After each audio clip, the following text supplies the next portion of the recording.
Hello everyone, welcome to iKitab. Now in this particular video, we are again resuming with The Hindu editorial discussion on a daily basis.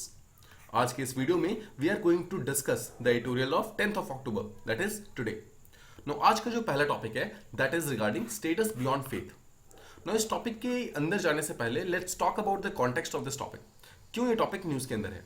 देखिए, जो हमारी central government है that is the government of India, उन्होंने recently एक 3 membered commission को appoint किया है जिसके हेड है K G. Balakrishnan sir, who was former chief justice of India. Now इनके अध्यक्षता के अंदर एक 3 मेंबर की कमीशन को बनाया गया है। इस कमीशन का मेन एम क्या है, इसको समझते हैं। एम ये है कि इंडिया के अंदर जो शेड्यूल्ड कास्ट के लोग होते हैं वो उनका ये सबसे बड़ी प्रॉब्लम ये है कि they face a lot of discrimination.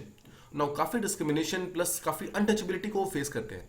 इसके कारण ऐसा देखा गया है कि हिंदुइज्म के अंदर काफी जो शेड्यूल्ड कास्ट के लोग हैं they have actually converted their religion, मतलब उन्होंने अपना रिलीजन चेंज कर लिया है and they have converted themselves into Buddhism और इस्लाम। तो इसी चीज को प्रॉपर्ली एग्जामिन करने के लिए कि एग्जैक्टली किस टाइप का डिस्क्रिमिनेशन ये शेड्यूल्ड कास्ट के लोग फेस कर रहे हैं, सेंट्रल गवर्नमेंट ने ये कमीशन बैठाया है। आई होप आपको मेन चीज जो है वो समझ आ गई। ना इस कमीशन के सामने 2 मेन एजेंडाज हैं। सबसे पहले चीज तो ये समझना है उन्हें कि सोशल रियलिटीज क्या है, दैट इज एक्चुअली सोसाइटी में उन्हें किस टाइप का डिस्क्रिमिनेशन, किस टाइप का अनटचेबिलिटी को फेस करना पड़ता है, इस चीज को सबसे पहले समझना है। And second is ideological objections. इसका मतलब ये है कि हर एक रिलीजन जो है, हर एक धर्म जो है, उसकी अपनी खुद की कुछ आइडियोलॉजी होती है। तो हर एक धर्म के लिए कुछ चीजें सही और कुछ चीजें गलत होती है। तो किस आइडियोलॉजी के लिए, किस रिलीजन के लिए आइडियोलॉजिकली क्या चीज सही, क्या चीज गलत है, इस चीज को ध्यान में रखते हुए किस पर्टिकुलर शेड्यूल कास्ट को कितना डिस्क्रिमिनेशन फेस करना पड़ रहा है ओवर द इयर्स, इस चीज को प्रॉपर्ली एग्जामिन करने के लिए इस कमीशन को बैठाया गया है।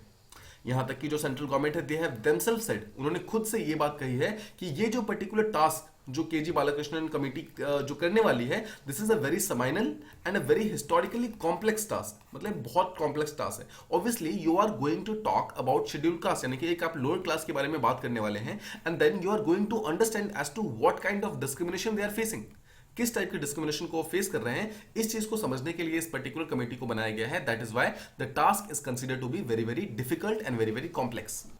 नाउ मेन चीज ये है कि ये कोई पहली बार नहीं है जब शेड्यूल कास्ट के प्रॉपर स्टेटस को चेक करने के लिए कोई कमेटी बनाई गई है। इससे पहले 1985 में भी सुप्रीम कोर्ट ने खुद एक कमेटी बनाई थी और सुप्रीम कोर्ट ने यह भी अग्री किया था कि जितने भी जो शेड्यूल कास्ट के लोग होते हैं, इवन दो दे कन्वर्ट, मतलब अपने रिलीजन को चेंज करने के बावजूद उनको हिस्टोरिकल डिस्क्रिमिनेशन फेस करना पड़ता है। आई होप आप समझ रहे हैं। If a particular person is in a particular religion, जैसे सपोज XYZ रिलीजन के अंदर अगर वो है, लेकिन उसको कन्वर्ट करके अगर वो ABC रिलीजन के अंदर जा रहा है, इसके बावजूद उसको अगर डिस्क्रिमिनेशन फेस करना पड़ रहा है, then that is a societal pressure. तो उसको सोसाइटी के ऊपर से उसको कहीं ना कहीं स्टीरियोटाइप किया गया है और उसके बाद उसके ऊपर प्रेशर आ रहा है। देखिए, सुप्रीम कोर्ट ने इस बात को अग्री किया था कि कन्वर्जन के बाद भी जो शेड्यूल कास्ट के लोग होते हैं उन्हें डिस्क्रिमिनेशन फेस करना पड़ता है। बट द पॉइंट इज, उस टाइम सुप्रीम कोर्ट ने उन्हें SC का स्टेटस प्रोवाइड नहीं किया था। आई होप आप समझ रहे हैं कि मतलब काफी सारे लोग ऐसे थे जिन्होंने कन्वर्ट कर लिया था because of their low caste, low status, लेकिन इसके बावजूद उन्हें SC का स्टेटस नहीं मिला था, शेड्यूल कास्ट का स्टेटस नहीं मिला था, बिकॉज सुप्रीम कोर्ट ने कहा था कि कोई प्रॉपर एविडेंस नहीं है कि उनको कितनी कंडीशन उनकी खराब हो रही है कन्वर्जन के बाद। That is why they did not got any kind of support from supreme court at that particular time. Recently 2022 में न्यूज ये है कि सुप्रीम कोर्ट ने जो सेंट्रल गवर्नमेंट है उनसे क्वेश्चन पूछा है, उनसे क्लैरिफिकेशन मांगा है कि आपकी क्या राय है इस बात में, व्हाट इज योर पोजीशन। मतलब central government has to tell the supreme court as to what do they think कि ऐसा क्या होना चाहिए, क्या उन पर्टिकुलर लोगों को जिनको डिस्क्रिमिनेशन फेस करना पड़ रहा है, क्या उन्हें शेड्यूल कास्ट का जो स्टेटस है वो देना चाहिए या फिर नहीं देना चाहिए। This is the main question that has to be actually solved by K G. Balakrishnan committee. I hope आपको ये चीज प्रॉपर्ली समझ आ रही है। नाउ एक इंपॉर्टेंट जो जो मेन सेंट्रल गवर्नमेंट ने जो मेन सेंटर पे रखा है that is on the Dalits. मतलब दलित के ऊपर एक स्पेशल फोकस रखना है के.जी. बालाकृष्णन कमेटी को, and they have to properly examine as to what kind of discrimination do they face after conversion. मतलब जो दलित कास्ट के लोग हैं, जो दलित कम्युनिटी के लोग हैं, जब वो अपने आप को कन्वर्जन कर लेते हैं, मतलब when they convert themselves from Hinduism to some other religion, क्या उसके बावजूद भी उन्हें किसी भी टाइप का जो डिस्क्रिमिनेशन है वो फेस करना पड़ रहा है या फिर नहीं करना पड़ रहा है। This is the main thing that K G. Balakrishnan committee has to find out. इसके अलावा there is a body, you must have heard of it, national commission for religious and linguistic minorities. मतलब वो सारे के सारे माइनॉरिटीज जो या तो रीजन के बेसिस पे या फिर लैंग्वेज के बेसिस पे माइनॉरिटी पे हैं, उनकी बातों को सुनने वाला जो कमीशन है that is called as national commission for religious and linguistic minorities. Now 2007 के अंदर ये कमेटी बनाई गई थी जिनका हेड थे Ranganath Mishra. He was also retired Chief Justice of India. Now, point ये थी 2007 में उन्होंने एक रिपोर्ट दिया था और उसके अंदर उन्होंने ये रिकमेंड किया था, मतलब रंगनाथ सर ने रिकमेंड किया था और उन्होंने इस चीज को अग्री किया था कि जितने भी दलित्स हैं उन सबको एससी का यानी कि शेड्यूल कास्ट का स्टेटस देना चाहिए, भले ही वो किसी भी रिलीजन के लोग हों। आई होप आप इसी को समझ रहे हैं। This was because he actually thought, Ranganath Mishra sir जो थे, ही एक्चुअली थॉट कि जितने भी दलित्स होते हैं they had to face discrimination, उनको डिस्क्रिमिनेशन फेस करना पड़ता है, वो किसी भी रिलीजन के हो उसके बावजूद उन्हें डिस्क्रिमिनेशन फेस करना पड़ता है। सो दे शुड गेट एससी का स्टेटस यानी कि शेड्यूल कास्ट का स्टेटस उन्हें मिलना चाहिए ताकि they can get some kind of immunity या फिर सम टाइम काइंड ऑफ उन्हें फेवर मिल सके सेंट्रल गवर्नमेंट से और उन्हें कुछ ना कुछ बेनिफिट हो सके इस चीज का। नाउ रंगनाथ मिश्रा की जो 2007 का रिपोर्ट था उसके अंदर एक चीज और कही गई थी कि अभी तक मेजॉरिटी जो शेड्यूल कास्ट का स्टेटस है वो सिर्फ 3 डिफरेंट रिलीजन के लोगों को दिया जाता है, या तो ही शुड बी हिंदू, या तो ही शुड बी सिख, या फिर ही शुड बी बुद्धिस्ट। मतलब हिंदुइज्म, सिखिज्म और बुद्धिज्म सिर्फ इन 3 डिफरेंट रिलीजन्स के अंदर ही शेड्यूल कास्ट का स्टेटस दिया जाता है, मतलब इनके अलावा किसी को भी शेड्यूल कास्ट का स्टेटस नहीं दिया जाता है। आई होप आपको ये चीज प्रॉपर्ली समझ आ रही है। नाउ रंगनाथ मिश्रा की कमेटी ने एक चीज ये भी कही थी कि जो कास्ट सिस्टम है वो सिर्फ कुछ एक पर्टिकुलर पार्ट ऑफ इंडिया के अंदर नहीं है, it is all pervading social phenomena, मतलब इंटायर इंडिया के अंदर इस चीज को प्रैक्टिस किया जाता है almost every single Indian community के द्वारा। मतलब if a particular Dalit is discriminated in one community, it has मतलब been seen that he is also discriminated in all the other communities also. I hope आपको ये चीज समझ आ रही है दैट एक दलित जो है वो सिर्फ एक में नहीं बट मल्टीपल डिफरेंट कम्युनिटीज के अंदर उनको डिस्क्रिमिनेट किया जाता है। बिकॉज ऑफ दैट ये प्रॉब्लम्स काफी ज्यादा बढ़ रही है and that's why Ranganath committee जो थे उन्होंने कहा था कि जो रिलीजन बेस्ड डिस्क्रिमिनेशन है उस चीज को हटाना इंडिया के लिए एक बहुत ही इंपॉर्टेंट चीज होगा because India faces positive secularism. ठीक है, पॉजिटिव सेक्युलरिज्म का कंसेप्ट ये होता है कि हम हर एक रिलीजन को प्रॉपर्ली प्रोटेक्ट करेंगे, तो इस चीज को मानता है इंडिया, इसलिए इन्हें बचाना भी इंडिया का कहीं ना कहीं एक बहुत ही इंपॉर्टेंट रोल है। बट ऑब्वियसली इसके अगेंस्ट भी काफी सारे काउंटर व्यूज हैं। जब सुप्रीम कोर्ट ने ये कहा है, जो अभी रिसेंटली केजी बालाकृष्णन की कमेटी बनी है, and they have to find out as to if Dalits are being discriminated against and क्या उन्हें एससी का स्टेटस मिलना चाहिए या फिर नहीं, तो इसके अगेंस्ट में भी काफी सारे काउंटर व्यूज आ रहे हैं। दे आर सेइंग कि हो सकता है कि एंटी हिंदू मतलब ऑर्डर हो, बिकॉज अभी तक जितने भी एससी के स्टेटस, जितने भी शेड्यूल कास्ट के लोग हैं वो सब या तो हिंदू, सिख या फिर बुद्धिस्ट के हैं। तो अगर ऐसा होगा तो ऑब्वियसली दलित जो इस्लाम के अंदर होंगे उनको भी एससी का स्टेटस प्रोवाइड किया जाएगा एंड जो जैन के अंदर होंगे उनको भी प्रोवाइड किया जाएगा, तो कहीं ना कहीं ये एंटी हिंदू वाला कंसेप्ट हो जाएगा। सेकेंड चीज, एक स्टेटमेंट ये भी आ रहा है कि ऐसे लोग जो कि क्रिश्चियनिटी या फिर इस्लाम के अंदर कन्वर्ट होते हैं उनको एससी का स्टेटस नहीं देना चाहिए, तो this is also one of the demands. ठीक है, तो this is also one of the problems, this is also one of the counter views, right. Similarly ऐसा भी कहा जा रहा है कि अगर हम इस चीज को अलाउ कर देंगे कि इसके अलावा जो इस्लाम में है, जैनिज्म में है, क्रिश्चियनिटी में है, किसी भी दूसरे रिलीजन के अंदर है, अगर उन्हें भी एससी का स्टेटस मिल जाएगा तो ऑब्वियसली ये इंसेंटिवाइज कर देगा मास कन्वर्जन को। मतलब काफी सारे लोग जो है जो धर्म परिवर्तन करना चाहते हैं they can easily do it because उसके बावजूद उन्हें वो सारे बेनिफिट्स मिल जाएंगे जो अभी उन्हें नहीं मिल रही। आई होप आपको ये चीज प्रॉपर्ली समझ आ रही है। साथ ही साथ एक ऑब्जेक्शन ये भी है कि धीरे धीरे क्या होगा, दलित की जो कम्युनिटी है हिंदुइज्म के अंदर वो रिड्यूस हो जाएगी, तो इससे हिंदुइज्म की पॉपुलेशन जो है वो भी कहीं ना कहीं रिड्यूस हो जाएगी। So this is also one of the counter views. ठीक है, इसके अलावा एक कंसेप्ट ये भी है कि जिस तरीके से जो ओबीसी होते हैं, अदर बैकवर्ड क्लासेस, उनके अंदर एक क्रीमी लेयर का कंसेप्ट होता है। मतलब ओबीसी के अंदर भी जो वेल ऑफ फैमिलीज हैं उनको क्रीमी लेयर के अंदर डालते हैं और उन्हें किसी भी स्पेशल टाइप का ट्रीटमेंट नहीं दिया जाता है। सेम ऐसा कोई जो ट्रीटमेंट है वो एससी यानी कि शेड्यूल कास्ट के अंदर ऐसा कुछ भी नहीं है। मतलब शेड्यूल कास्ट के अंदर अगर आप अच्छी फैमिली से हो या फिर आप बहुत ही पुअर फैमिली से हो, you will be treated equally.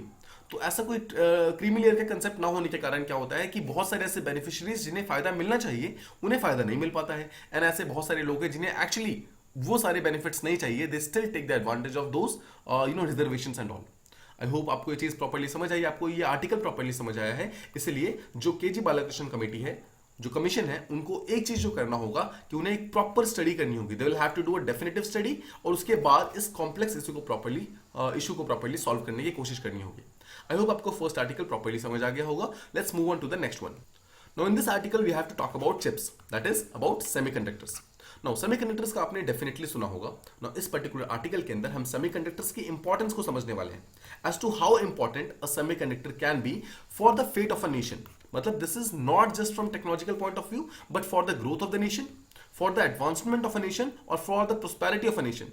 उसके लिए सेमीकंडक्टर्स का क्या रोल होने वाला है। नाउ जो ऑथर हैं उन्होंने एक बहुत ही कंपैरेटिव स्टडी सबसे पहले बताई हुई है, जहां पर वो बोलते हैं कि एक जो ह्यूमन हेयर होता है उसका साइज होता है it is around 50 to 180 microns. इसको अगर हम कंपेयर करें कोरोना वायरस से तो उसका साइज था अराउंड 0.1 से लेकर 0.5 माइक्रॉन्स। नाउ इसके इसके साथ अगर आप कंपेयर करेंगे एक सेमीकंडक्टर को, तो आपको ये चीज पता चलेगा कि इसका भी ऑलमोस्ट हाफ द साइज का एक पर्टिकुलर सेमीकंडक्टर चिप होता है। मतलब चिप इतने छोटे होते हैं, इतने छोटे होते हैं, and they are actually shrinking rapidly, मतलब उनके साइजेस लगातार छोटे हो रहे हैं। This shows that a very very small chip can actually increase efficiency.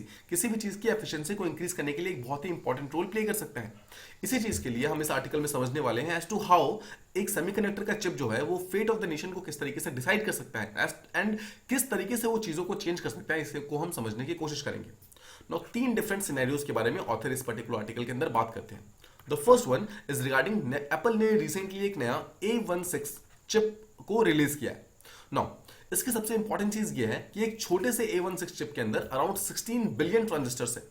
मतलब देखिए these are called as transistors. Transistors का काम ये होता है बिकॉज दे देखिए सबसे मेन एम ये होता है that they fasten the process, तो वो प्रोसेस को फास्टन करते हैं and it has around 16 billion transistors. तो आप उम्मीद कर सकते हैं कि कितना फास्ट होगा।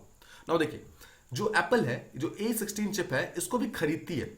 Now it actually buys it from TSMC company, that is Taiwan semiconductor manufacturing company, यहां से खरीदती है, जो कि वर्ल्ड का लार्जेस्ट मैन्युफैक्चरिंग मतलब यूनिट है चिप्स के लिए, यानी कि सेमीकंडक्टर्स के लिए। और ऐसा कहा जाता है कि एक आईफोन होता है, उसके ऊपर एक आईफोन के ऊपर it has around 1 Quintillion chips. और अगर आपको क्विंटिलियन का एक कंसेप्ट लेना हो तो it has 1 followed by 18 zeros. मतलब इतना ज्यादा, this is such a large number. इतने ज्यादा ट्रांजिस्टर्स, इतने ज्यादा चिप्स जो होते हैं वो एक आईफोन के ऊपर होते हैं। तो I hope you can understand as to how complex this particular thing and how important this particular thing is. ठीक है, इस चीज के बिना भी कोई इलेक्ट्रॉनिक आइटम्स नहीं बन सकते। दैट इज वाई इसकी इंपॉर्टेंस लगातार बढ़ती जा रही है। Every message we send, every picture we take, हर एक मैसेज, हर एक पिक्चर, हर एक म्यूजिक, एवरी सिंगल थिंग में कहीं ना कोई चिप ही काम कर रहा होता है, कहीं ना कोई सेमीकंडक्टर ही काम कर रहा होता है। Now please try to understand, Apple जो है वो अपने चिप्स को बाय करता है from some companies like Cirrus Logic, Kioxia, Skywards and TSMC, that is Taiwan की कंपनियां।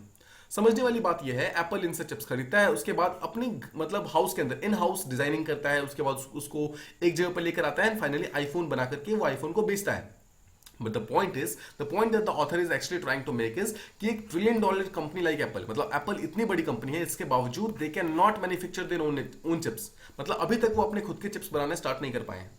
दे बाय इट फ्रॉम A16, मतलब A16 जो चिप्स हैं, they actually buy it from a single company and उस कंपनी का नाम है बिल्डिंग 18, जो कि ताइपाई के अंदर प्रेजेंट है। Now this is the only company जो कि A16 नाम की चिप्स को बनाती है और यहीं से एप्पल इस चिप्स को खरीदता है। नाउ TSMC जो हमने जो अभी देखा, ताइवान की जो कंपनी है, उसका जो फैब यूनिट है that is world's most expensive and valuable factory, सबसे ज्यादा वैल्यूएबल फैक्ट्रीज में से एक है। अगर आप सेमीकंडक्टर्स यानी कि चिप्स की बात करते हैं, they are actually manufactured in just a handful of nations, that is Taiwan, South Korea, USA, Japan, Netherlands and China. Please remember this names for prelims, this is very very important. तो जैसा आप देख सकते हैं कि it is not that easy कि कोई भी कंट्री उठा करके चिप्स को मैन्युफैक्चर करना स्टार्ट कर दे। This is not that easy, this is very very tough and very very complex to handle and to process a particular semiconductor chip. ठीक है, तो पहले चीज तो आपने एप्पल का देखा, एप्पल इतनी बड़ी कंपनी होने के बावजूद अभी तक अपने खुद के सेमीकंडक्टर चिप्स को नहीं बना पाई है। They still are dependent on other companies जो कि चिप्स को बनाती हैं, एंड देन उनसे एप्पल खरीदता है। Let's talk about the second scenario, it is about Russia. आप जानते हैं कि रशिया और यूक्रेन के बीच में वॉर चल रहा है। नाउ रशिया जो है पूरी तरीके से यूक्रेन को डोमिनेट नहीं कर पा रहा है। What is the biggest reason in that? The biggest reason is कि western allies, that is USA, France, UK, उन्होंने यूक्रेन को कुछ ऐसे प्रिसीजन गाइडेड मिसाइल्स प्रोवाइड किए हैं जो कि रशिया के पास नहीं है। नाउ समझिए, प्रिसीजन गाइडेड मिसाइल्स ऐसे मिसाइल्स होते हैं जिसके अंदर सेमीकंडक्टर चिप्स लगे होते हैं and they are actually trillions of chips जो कि एक साथ मिलकर काम कर रहे होते हैं and they very precisely they can attack on a particular thing. Now Russia के पास कुछ सम प्रिसीजन गाइडेड मिसाइल्स हैं but they don't have a lot of it. उसके कारण क्या होता है, वो यूक्रेन के ऊपर एक पर्टिकुलर पिन पॉइंटेड लोकेशन पर अटैक नहीं कर पाते हैं। The point is why does not Russia इसको मैन्युफैक्चर क्यों नहीं करता है? सबसे बड़ी चीज ये है because Russia does not have that much of silicon, it does not have that much of semiconductor chips.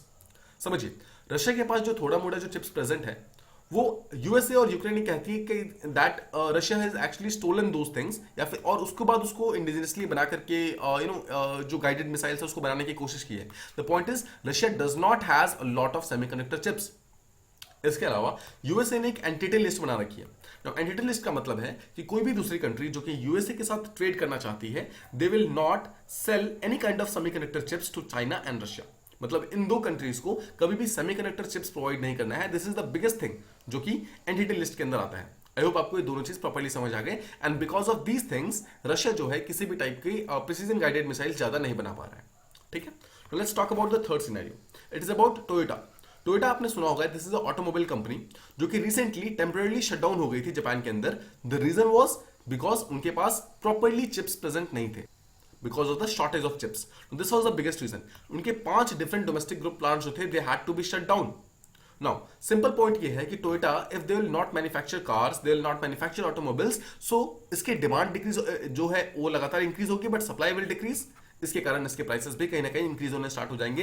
And this is actually happening inside USA, जहां पर जो कार्स के प्राइसेस हैं वो लगातार इंक्रीज हो रहे हैं। नाउ हमने 3 डिफरेंट सिनेरियोस पीछे देखे। तीनों में कॉमन क्या था? तीनों में कॉमन था importance of chips. We talked about Apple का जो A16 था, वी टॉक्ड अबाउट रशिया का जो प्रिसीजन गाइडेड मिसाइल्स था, and then we talked about Toyota.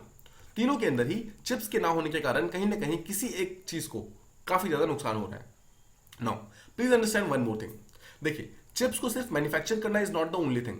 इसके अलावा चिप्स को एक साथ लेकर आना, इंटीग्रेट करना, उन्हें सिंथेसाइज करना, that is also equally important. And उसके लिए भी डिफरेंट डिफरेंट यूनिट्स जो है दे आर एक्चुअली रिस्पॉन्सिबल।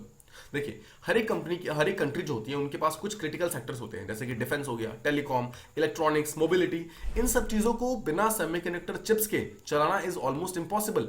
इसलिए चिप्स के शॉर्टेज के कारण कहीं ना कहीं एक बहुत बड़ा इंपैक्ट आया है इन सारे के सारे क्रिटिकल सेक्टर्स के ऊपर। और ऐसा माना जा रहा है by different studies that bye 2023 से पहले ये सारी की सारी जितने भी शॉर्टेज हैं वो रिड्यूस नहीं होने वाली है। Because of this also the problem is actually increasing. Now south Korea, Taiwan, ये 2 ऐसे कंट्रीज है जो कि चिप्स को सबसे ज्यादा मैन्युफैक्चर करते हैं। तो माना जा रहा है कि किसी भी तरीके से अगर कोई भी नेचुरल डिजास्टर इन कंट्रीज के अंदर आता है, the problem will actually increase. Problem और ज्यादा यहां पर इंक्रीज हो जाएगी। तो प्लीज अंडरस्टैंड, कुछ सेमीकंडक्टर सेक्टर्स को इंप्रूव करने के लिए कुछ डिफरेंट कंट्रीज जैसे कि USA, European Union, Japan, India, China, इन सब ने काफी सारा पैसा यहां पे डाला हुआ है। अराउंड $200 बिलियन से ज्यादा का इन्वेस्टमेंट ऑलरेडी आ चुका है। एम इज कि सेमीकंडक्टर सेक्टर जो है, जो चिप्स का सेक्टर है, उसको फिर से इंक्रीज करना है, सो दैट वंस अगेन जो सेमीकंडक्टर चिप्स है वो ऑप्टिमम क्वांटिटी के अंदर मार्केट के अंदर अवेलेबल हो, एंड उसके कारण जो प्राइसेस वगैरह है वो काफी ज्यादा फ्लक्चुएट ना हो। नाउ एक चीज और आपको समझना है, you must have heard about China और ताइवान का issue. Now why is it that USA regularly Taiwan के सपोर्ट में बैठा रहता है? क्या ऐसा है कि ताइवान और यूएस के बीच में कोई हिस्टोरिकल रिलेशन है? नहीं, ऐसा कुछ नहीं है। देखिए, please try to understand the economic cause. The economic cause is कि यूएसए ताइवान को लगातार डिफेंड इसलिए करना चाहता है बिकॉज यूएसए ताइवान से चिप्स को खरीदता है, एंड ताइवान से ज्यादा फास्ट और ताइवान से ज्यादा बेटर क्वालिटी ऑफ चिप्स कोई नहीं बना सकता। ठीक है, and because of that only to just have its own national interest, USA लगातार ताइवान को सपोर्ट करता है। I hope you understand this thing. Now let's talk about India. India की बात करें तो इंडिया ने रिसेंटली एक PLI स्कीम स्टार्ट किया है, that is production linked incentive scheme, that is for semiconductor industry. और उसके लिए काफी सारा पैसा भी इसके अंदर इन्वॉल्व किया गया है। The aim is chip manufacturing, that is semiconductor chips जो है उसको मैन्युफैक्चर करना है, इसका एम है। ठीक है, इसके थ्रू काफी ज्यादा इसको इनिशिएट करने की कोशिश तो की जा रही है, लेकिन यहाँ जो एक्सपर्ट है उनका ये कहना है that India does not have to be Foxconn. Please understand this thing. 2018 के अंदर भी इससे पहले ऐसे ही ब्राजील और वियतनाम ने किया था, जहां पर उन्होंने काफी सारे प्रोग्राम्स वगैरह लॉन्च कर दिए थे। They had actually secured around $5 billion का, इतने का सब्सिडी, इतने का काफी सारे पैसे उन्होंने सेमीकंडक्टर चिप्स को इनिशिएट करने में लगाए थे। But the point was everything was on paper. कुछ भी वहां पर बन नहीं सका, नेवर देखिए, मैन्युफैक्चरिंग फैसिलिटी के नाम पर कुछ भी नहीं बन सका वहां पर, और कहीं ना कहीं एक सिंगल चिप भी, एक सिंगल LCD पैनल भी नहीं बन पाया। और जो मैन्युफैक्चरिंग फैसिलिटी के लिए जो काफी बड़ी ऑफिस बनाई गई थी, it had to be converted to storage facility. I hope you understand this thing, that manufacturing chips, manufacturing semiconductor chips, it is not easy. ठीक है, it is a very very difficult and it is a very very complex task. Now इस चीज को obviously see, it's not like that it is impossible. It's not impossible because some countries are already doing it. But the point is, it is very difficult to actually achieve. It is very difficult to manufacture. So it needs a lot of different things. बहुत सारी चीजों को एक साथ लाना होगा, उसके बाद जाकर कहीं ना कहीं आप चिप्स को प्रॉपरली मैन्युफैक्चर कर सकते हैं। अगर आप डिफरेंट इंडियन स्टेट्स की बात करें जो कि सेमीकंडक्टर चिप्स को बनाने की कोशिश कर रहे हैं, देखिए, 2 चीज हमें समझनी होगी। अगर आपको चिप्स को मैन्युफैक्चर करना है, if you have to set up a plant जहां पर आप चिप्स को मैन्युफैक्चर कर सके, you need 2 main things. The first is study amount of electricity, मतलब you need uninterrupted supply of electricity, आपको लगातार इलेक्ट्रिसिटी चाहिए। And second is you need billions of gallons of clean water. ठीक है, you need clean water. So water and electricity, they are the two main needs जिसके through आप actually semiconductor chip जो है उसको आप इंक्रीज कर सकते हैं, उसको आप बना सकते हैं। देखिए, किसी भी पर्टिकुलर टाइप के एलसीडी पैनल्स हो गए, किसी भी टाइप के मोबाइल पैनल्स हो गए, किसी भी चीज को बनाने के लिए वाटर का रिक्वायरमेंट बहुत ज्यादा होता है। इससे पहले देयर वाज अ रसायन प्लांट जो कि यूएसए के अंदर प्रेजेंट है, यहां पर सेमीकंडक्टर चिप्स को यहां पर बनाया गया था। The point was although it was not started, but एक जो स्टडी हुई थी उसके अनुसार almost 7 million gallons of water was needed per day, अगर उस पर्टिकुलर प्लांट को लगातार मतलब यूज करते रह रहे हैं। Obviously this was too much water, उसके कारण जो एनवायरमेंटलिस्ट थे उन्होंने इस पर्टिकुलर प्रोजेक्ट को बंद करवा दिया। But the point was it shows us the kind of thing that is needed. 7 million gallons of water that is per day, so this is too much. I hope you understand.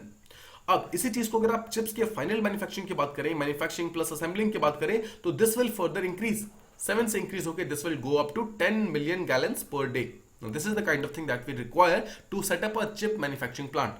See, it's not that India cannot get there. India will get there, but obviously very very smart strategy, very sensible leadership is needed here.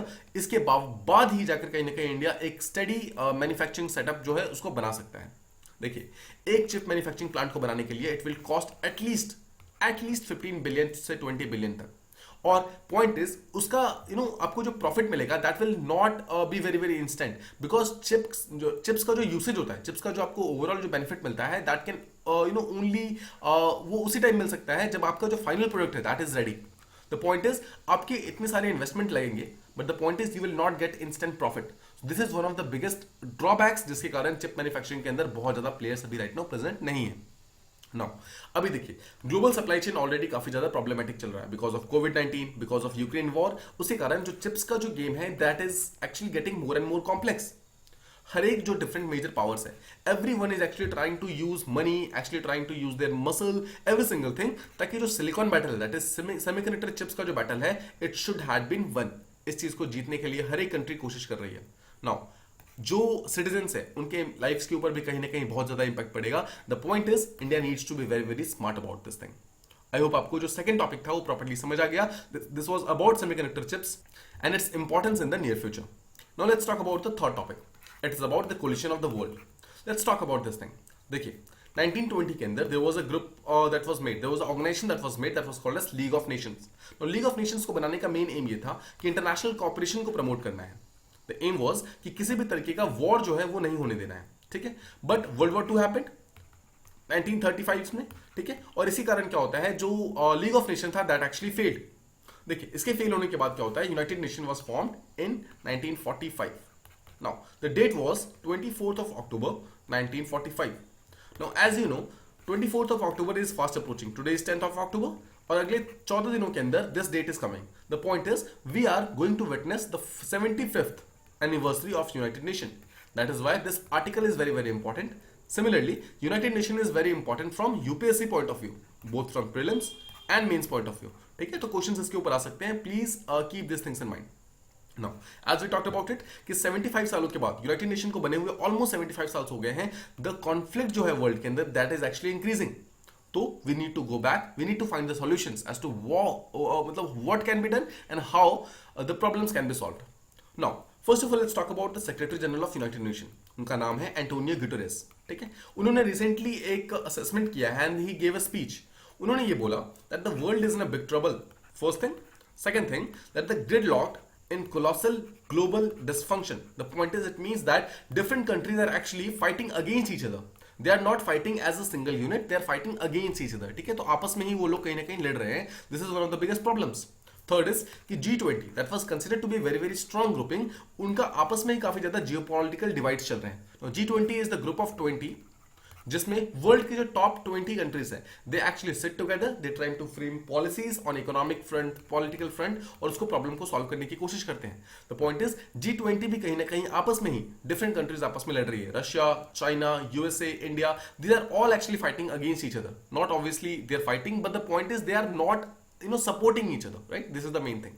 Now, aim is, Guterres said one thing. He said that we need to create mechanisms जिसके through dialogues हो सके, बातचीत हो सके different country के बीच में, और जो भी प्रॉब्लम्स है, जो भी डिवाइड्स हैं, उन सबको प्रॉब्लम को कहीं ना कहीं सॉल्व कर सके, and this will be the fresh thinking. यही वो सॉल्यूशन होगा जिसके थ्रू एक्चुअली हम इन प्रॉब्लम को सॉल्व कर सकते हैं।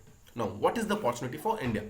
देखिए, right now India is president of G20 grouping. ठीक है। 2022 के जो दिसंबर आने वाला है 2 महीनों के बाद, उसमें हम यूएन सिक्योरिटी काउंसिल के प्रेसिडेंट बनने वाले हैं। इसके अलावा Shanghai cooperation organisation, that you must have known about SCO के प्रेसिडेंट हम बनने वाले हैं 2023, that is the next year. Now, in the next 6 months or so, we have 3 major presidencies along with us.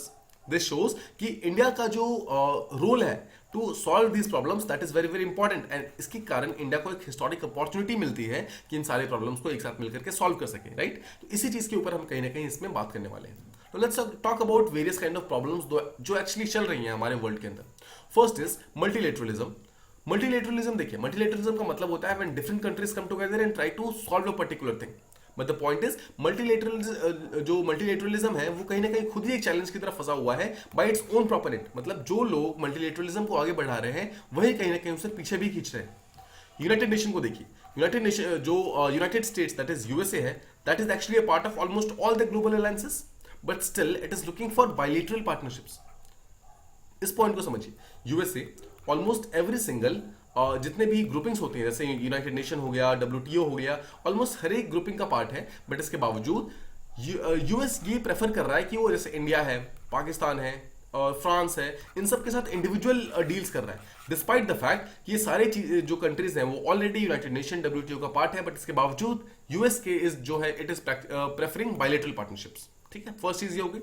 समझिए, G7 समिट जो है उसका recently एक क्लाइमेट क्लब के बारे में आपने सुना होगा, जहां पर जो डिफरेंट जो रिच कंट्रीज हैं, जो कि डेवलप्ड कंट्रीज हैं, दे हैड सेड कि हम $100 बिलियन इतना प्रोवाइड करेंगे टू डेवलपिंग कंट्रीज ताकि वो क्लाइमेट चेंज से वो कर सके, डील कर सके, but that is not happening. इसके बारे में हम थोड़ी देर में बात करेंगे। थर्ड इज डब्ल्यूटीओ का सबसे बड़ा प्रॉब्लम ये है कि डब्ल्यूटीओ में अभी तक कोरम नहीं बन पा रहा है, because of that dispute settlement mechanism जो है वो अभी तक उठ नहीं पाया है।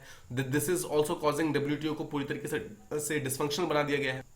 As we just talked in G7 summit, G7 में जो रियो समिट हुआ था 1992 में, उसी टाइम में बात की गई थी that they will transfer funds, यानी कि 100 बिलियन पर ईयर के हिसाब से इतना फंड प्रोवाइड करेंगे टू डेवलपिंग कंट्रीज, बट अभी तक ये पूरी तरीके से अनफुलफिल्ड है। तो this shows that various type of commitments have been made, various type of plans have been made, but किसी भी तरीके का इंप्लीमेंटेशन जो है that has not been done. पहली प्रॉब्लम आपने देखा मल्टीलेटरलिज्म के लिए। Let's talk about the second problem, that is China. No, China देखिए, चाइना जो है वो यूनाइटेड नेशन, डब्ल्यूटीओ, जितने भी एस्टैब्लिश्ड ग्लोबल इंस्टीट्यूशंस हैं उनको मानने को तैयार नहीं है, और वो कहीं ना कहीं एक rival set of multilateral institutions को बना रहा है, मतलब एक डिफरेंट मल्टीलेटरल इंस्टीट्यूशंस का सेट बना रहा है। चाइना का जो BRI इनिशिएटिव है, that is belt and road initiative, उसके थ्रू आप देखें तो एक different policy, different infrastructure, trade, finance, people to people connectivity, every single thing जो है, हर चीज को चाइना कहीं ना कहीं अलग करने की कोशिश कर रहा है। मतलब जो चीजें स्टैब्लिश्ड है ऑलरेडी, उसको हट करके, उनसे हट करके एक नया प्लेटफॉर्म, न्यू प्लेटफॉर्म बनाने की कोशिश कर रहा है। And China is actually trying to attract various countries to come towards these things, जैसे कि BRI हो गया, ठीक है, अलग अलग चीजें जो है इनकी तरफ चाइना अट्रैक्ट कर रहा है। नाउ, चाइना ने एक 2021 के अंदर एक ग्लोबल डेवलपमेंट इनिशिएटिव लॉन्च किया था।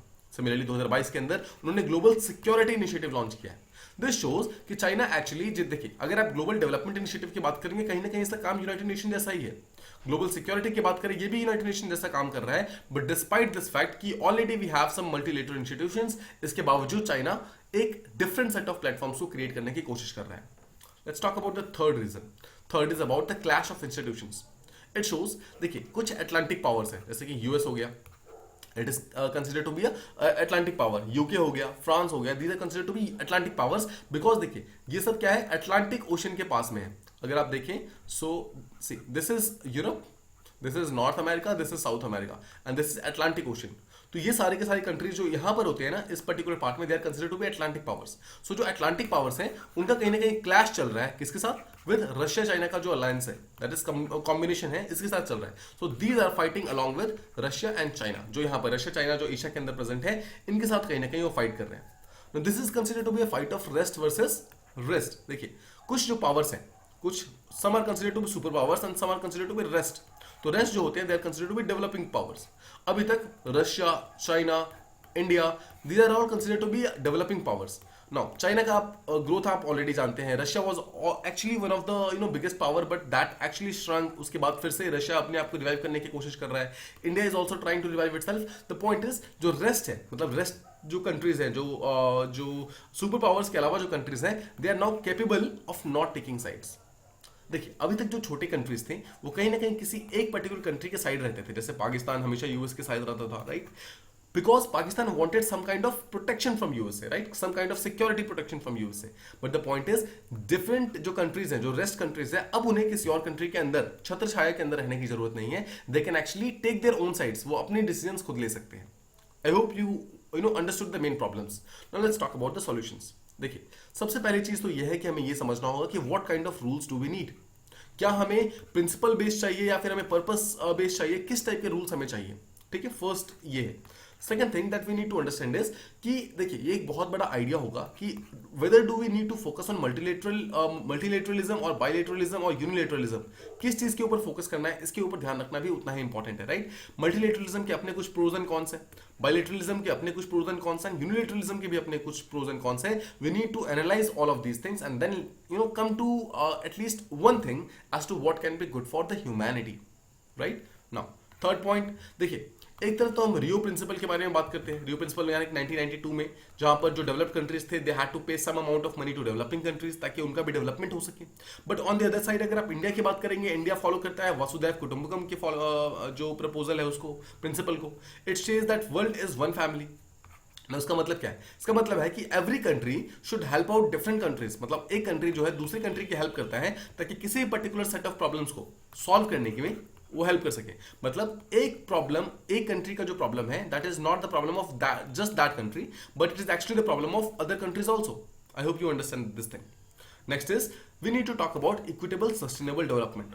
इसका मतलब क्या है? इसका मतलब ये है, we don't need just to talk about the present जो जनरेशन है हमारा, मतलब जो हमारा अभी का जनरेशन है, हमें सिर्फ उसके बारे में बात नहीं करना है, but we have to talk about sustainable development. मतलब जो हमारी फ्यूचर जनरेशन है उसके लिए हम क्या छोड़कर जा रहे हैं. Just suppose if you are using coal, so coal is a very very limited resource, right? Now coal को फिर से रिप्लेनिश होकर के फिर से रेजुविनेट होने में काफी ज्यादा टाइम लगता है. So if we end up using entire coal, जितने भी हमारे पास कोल है, so what will the future generation use? This is called as the sustainable development का जो मेथड है. यानी कि you have to use in a certain way so that आपकी जो डिमांड्स है वो भी पूरी तरीके से फुलफिल हो जाए, बट साथ ही साथ एनवायरमेंट को भी नुकसान ना हो और जो फ्यूचर जनरेशन है उनके लिए भी कुछ ना कुछ रुक जाए. Now, similarly, if we talk about Narendra Modi ने रिसेंटली एक इनिशिएटिव लॉन्च किया that is called as lifestyle for environment. इसका मतलब है कि एनवायरमेंट को अगर आपको साफ रखना है, उसके लिए आपको कुछ अलग से करने की जरूरत नहीं है. आप एनवायरमेंट को अपने लाइफस्टाइल का पार्ट बनाइए. क्लाइमेट चेंज को एक सोसाइटी के एक प्रोसेस की तरह देखिए. इसको कुछ अलग करने की जरूरत नहीं है. It's not like you have to take out some time from the day and then work on those things. No, it's not like that. You have to make environment a part of your lifestyle और उसी तरीके से उसी particular चीजों के ऊपर आपको steps लेते रहने हैं so that every single thing falls in place. Finally it talks about common concerns. Once again retreating the fact कि एक कंट्री की प्रॉब्लम उसी कंट्री की प्रॉब्लम नहीं होती है, बट उसे हर एक कंट्री को साथ में मिलकर प्रॉब्लम को सॉल्व करना, दैट इज मोर इंपॉर्टेंट. जो कॉमन कंसर्न्स है, मेजॉरिटी ऑफ द कंट्री जो जिस प्रॉब्लम को फेस कर रही है, लाइक हंगर हो गया, पॉवर्टी हो गया, माल न्यूट्रिशन हो गया, इन चीजों को प्रॉब्लम को सॉल्व करना, that is more important. Now India का जो प्रेसिडेंशियल स्टेटमेंट आने वाला है in December, it can actually start with वसुधैव कुटुंबकम, that is world is one family. This is what India believes in, this is what India actually follows.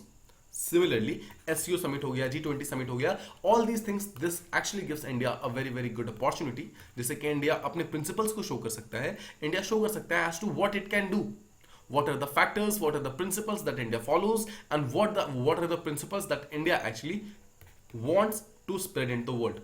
This is the main thing. So this was the third article. I hope you understood all the three articles जिसके बारे में आज हमने discussion किया. If you have any kind of doubts, please do give a comment on that, so we'll try to solve that doubt as soon as possible. Thank you so much for listening to this particular video.